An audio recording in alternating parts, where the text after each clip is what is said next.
ماہنامہ سلطان الفقر لاہور، شمارہ اگست 2026۔ مضمون: بزم سلطان العاشقین، ملفوظات سلطان العاشقین، قسط نمبر 21۔ مرتب: سلطان محمد عبداللہ اقبال سروری قادری۔ کوفہ منتقل ہونے کی وجہ: 11 جون 2026 میرے مرشد سلطان الفقر ہفتم سلطان العاشقین حضرت سخی سلطان محمد نجیب الرحمن مجز اللہ الاقدس نے فرمایا، حضرت علی کرم اللہ وجہ کے مدینہ سے کوفہ منتقل ہونے کی بے شمار وجوہات تھیں۔ ایک وجہ تو یہ تھی کہ آپ کرم اللہ وجہ کے بہت سے وفادار اور ماننے والے کوفہ میں تھے اور دشمن بھی کافی تھے۔ آیات کو چھپانا: فرمایا، آج کل لوگ حق بات نہیں کرتے، ایک آیت بتاتے ہیں اور ایک چھپا لیتے ہیں، جیسے سورہ توبہ میں اللہ فرماتا ہے۔ ترجمہ: اور مہاجرین اور انصار میں سے سبقت لے جانے والے، سب سے پہلے ایمان لانے والے اور درجہ احسان کے ساتھ ان کی پیروی کرنے والے، اللہ ان سب سے راضی ہو گیا اور وہ سب اس سے راضی ہو گئے، اور اس نے ان کے لیے جنتیں تیار فرما رکھی ہیں جن کے نیچے نہریں بہہ رہی ہیں، وہ ان میں ہمیشہ ہمیشہ رہنے والے ہیں۔ یہی زبردست کامیابی ہے۔ اب اس سے آگے کوئی نہیں بتاتا کہ اللہ تعالیٰ سورہ توبہ میں مزید فرماتا ہے۔ ترجمہ: اور مسلمانوں، تمہارے گرد و نواح کے دیہاتی گنواروں میں بعض منافق ہیں اور بعض باشندگان مدینہ بھی، یہ لوگ نفاق پر اڑے ہوئے ہیں، آپ انہیں اب تک نہیں جانتے، ہم انہیں جانتے ہیں۔ بعد میں حضور صلی اللہ علیہ وآلہ وسلم کو بھی جملہ منافقین کا علم اور معرفت عطا کر دی گئی۔ عنقریب ہم انہیں 2 مرتبہ دنیا ہی میں عذاب دیں گے، پھر وہ قیامت میں بڑے عذاب کی طرف پلٹائے جائیں گے۔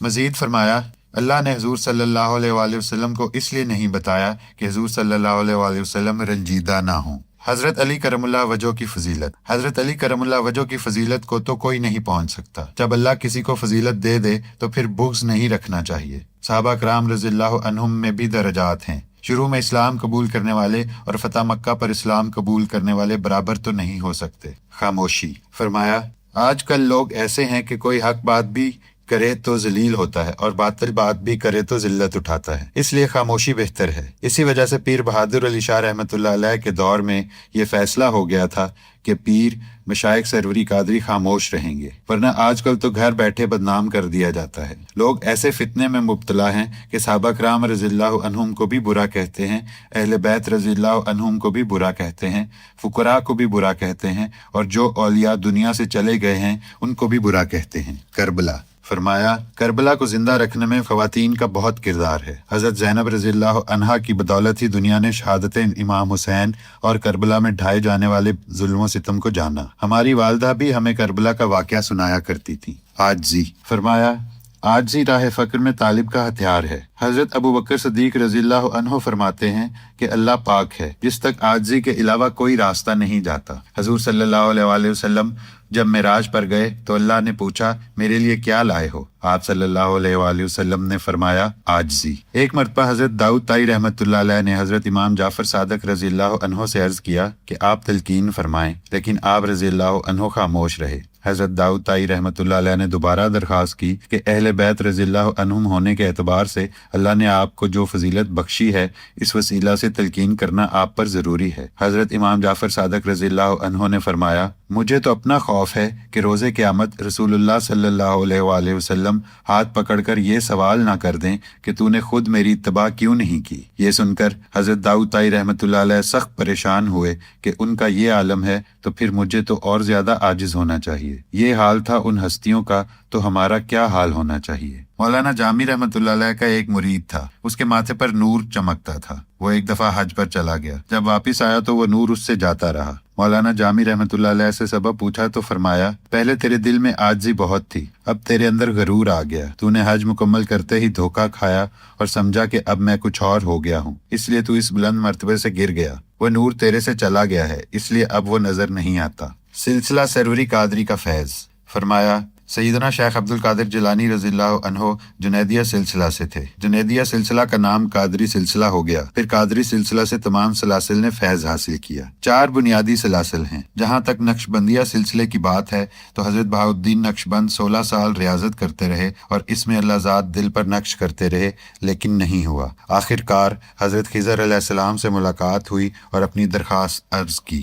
انہوں نے فرمایا کہ سیدنا غوث العظم رضی اللہ عنہ کے دربار پاک پر جا کر عرض پیش کریں۔ جب حضرت بہاؤالدین ادھر گئے اور عرض کی، یا دستگیر عالم دستم را بگیر، دستم چنا بگیر کے گویندت دستگیر۔ ترجمہ: اے جہاں بھر کی دستگیری کرنے والے، میری دستگیری فرمائیں اور اس شان سے دستگیری فرمائیں جس بنا پر آپ کو دستگیر کہا جاتا ہے۔ یہ شعر ختم ہوتے ہی غوث پاک رضی اللہ عنہ کا ہاتھ مبارک مزار پاک سے باہر آیا جو اس میں اللہ ذات کی شکل میں تھا، اور فرمایا، اے نقش بند عالم نقشم را بند، نقشم چنا بند کے گویندت نقش بند۔ ترجمہ: اے نقش بند عالم، میرے والا نقش جما، اور ایسا جما کہ رہتی دنیا تک لوگ تجھ کو نقش بند کے نام سے یاد کریں گے۔ پھر حضرت بہاؤالدین نقش بند سے نقش بندیہ سلسلہ چلا۔ سلسلہ چشتیہ کے بانی حضرت معین الدین چشتی کو فیض تب ملا جب سیدنا غوث العظم رضی اللہ عنہ نے قدمی حاضی علی رکبتی کل ولی اللہ کا اعلان فرمایا، تو وہ اس وقت سب سے پہلے سر جھکانے والوں میں تھے۔ اسی طرح ایک دن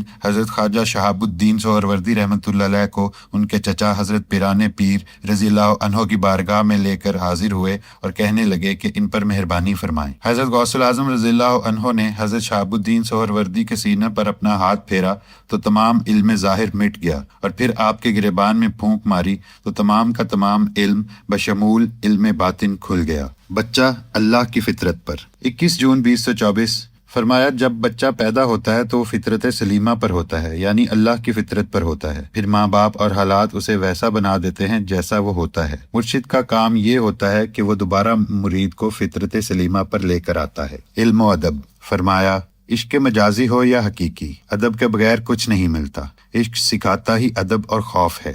ایک مرید کی طرف دیکھ کر فرمایا، علم کی طرف جاتے ہو خیال کرنا، علیم جب اپنی تجلی کرتا ہے تو راستہ کھلتا ہے، جب وہ راستہ بند کرے تو پھر کوئی راستہ نہیں۔ مزید فرمایا، علم علیحدہ چیز ہے اور شعور علیحدہ چیز ہے۔ جیسے لوگوں کو علم ہے کہ شہید زندہ ہوتا ہے کیونکہ اللہ نے فرما دیا ہے، لیکن لوگوں کو شعور نہیں کہ وہ زندہ ہے۔ اللہ تعالیٰ سورہ بقرہ میں فرماتا ہے، ترجمہ: اور جو لوگ اللہ کی راہ میں مارے جائیں انہیں مت کہا کرو کہ وہ یہ مردہ ہیں، وہ مردہ نہیں بلکہ زندہ ہیں، لیکن تمہیں ان کی زندگی کا شعور نہیں۔ اسی طرح اصحاب کہف کا واقعہ ہے کہ لوگوں کو علم تو ہے لیکن اس کا شعور نہیں۔ رضا الہی۔ فرمایا، اللہ کی رضا پر چلنے والے دو طرح کے لوگ ہوتے ہیں، ایک وہ جو کسی معاملے پر رضا سے گر جاتے ہیں، جبکہ دوسرے ہر حال میں رضا پر قائم رہتے ہیں، جو بھی مشکل آ جائے اللہ کی رضا پر قائم رہتے ہیں۔